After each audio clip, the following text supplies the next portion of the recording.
Welcome back to 26 Acres Outdoors. We're doing our update on our Cornish Cross meat chickens. They are now officially a week and 3 days old. We got them last Friday. They are doubled in size. Straight up doubled. We did lose one Wednesday night. Didn't look so hot. They're kind of picking on him. I don't really know what happened, but he or she is not with us, so we're down to 49. So let's check out these buttes. And they were already starting to feather out on their wings. Some of them getting little tails already. Oh, they're getting a little rambunctious. And they're all kind of just hanging out in there. And now they're starting to venture out over here. And they're definitely lively. They're mowing down food. It's going out of style. I filled the food maybe 3 hours ago, and it's almost empty. Yeah. And so they're going through, so 49 of them are going through a gallon of water a day so far. And we feed up 2 of those troughs. And they've already done a number on it since we filled it up this afternoon. That's about it. We just keep adding some shavings in and kind of cleaning up the poop. They're straight up pooping machines. That's all we do is eat, poop, and sleep. And drink water. Okay, I know a question that a lot of us have, and I did too, when I started raising meat chickens, is what do you feed the baby chicks? Now, what I'm about to tell you is completely opposite of what everybody online is telling you. And hopefully the way that I'm doing it, I should have. Everybody else seems to have like 6 to 8 pound hens, chickens or rather.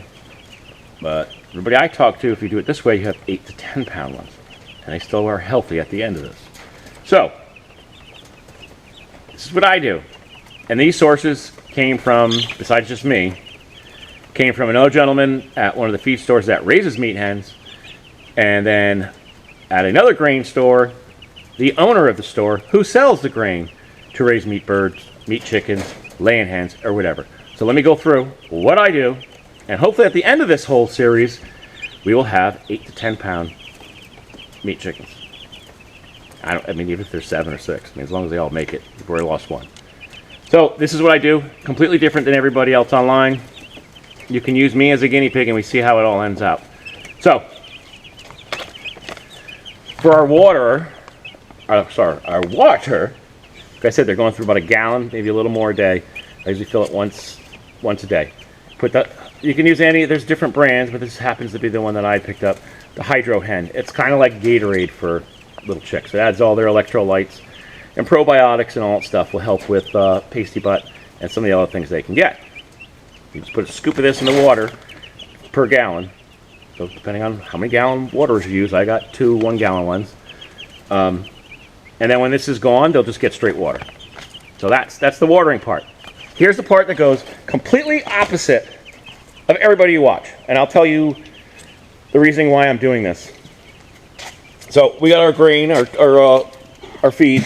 I keep it all in a steel drum, keeps the mice out. If you have rats, it keeps rats out. I don't have rats. I'm not on a farm. We do have mice. They can't get in it. It'll keep the raccoons out because I keep those barrels outside the coop. So I don't have to keep walking in and out to get it. So here's the difference from what everybody else online on YouTube is saying how to feed their chicks. Here is the difference. What I'm feeding my Cornish Cross meat chickens is we're skipping the medicated chick feed.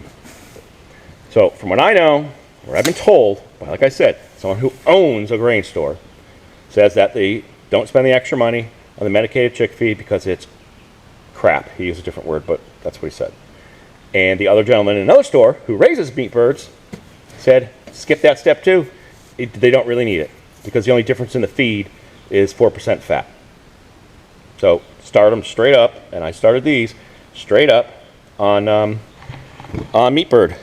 Meat bird, 22% protein crumbles. This is Neutrogena brand, but that's just what they had. So that's what our chicks have eaten from day one. and we're going to see what happens. And the people that I know that do it this way get bigger birds. So that's it. Like I said, completely different from what you're told.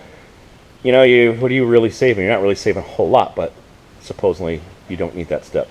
So keep watching along, and we will see how it works for me, and then you can make your own decision as far as when you start your chicks.